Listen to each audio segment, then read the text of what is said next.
So I've heard some people say some cringy things and praise some cringy things that are really destructive to their relationship with God and to the people who are under their influence, to their relationship with God, just because they don't know how to rightly divide the word of truth. They don't know the old covenant from the new covenant. They don't know the difference that Jesus made with the high price that he paid for us. And so I've heard people pray for judgment on their family to get their family to change their direction in life and to change their choices. And that's not actually how it works, because judgment does not bring repentance. And a lot of people don't even know what repentance is. Repentance is from the Greek word that is a compound word. It literally means to change mind. Change mind, that's what it means. That doesn't happen. It's a paradigm shift, and that doesn't happen from judgment. If you look at this story in Numbers 16 and 17, you see that because they had asked for a law and the Israelites had asked to be given what they deserved at Mount Sinai, then God had to give them judgment under that contract that he had made with them. And it did not change their mind at all. Not at all. So what happened was some people stirred up a rebellion against Moses, tried to act like Moses had set himself up to be their leader and that Moses had did all these crazy things to bring them out of Egypt by himself, totally ignoring the existence of God, really.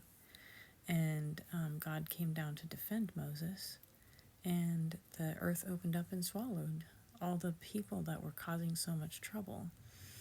And the very next morning, the Israelites that were left, you know what their response was? The same thing they were saying. The same thing those people said that got swallowed up by the earth. Judgment did not change their mind. It did not change their paradigm. And then in the next chapter, God said, okay, now I'm going to make their complaining and their murmuring against me stop. And he did something else that was completely not judgment at all, right? You should read the story. I don't have time to go through it right here, but I want to show you a couple things here. Romans 2:4 tells us what does bring repentance. It's the kindness of God that leads you to repentance. It's the kindness of God that leads you to change your mind about things and to see things differently.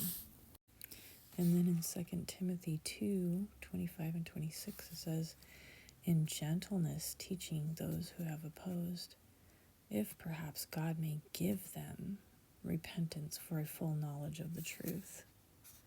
God may give it to them. It's like a free gift. This is a gift word. Repentance is a gift from God.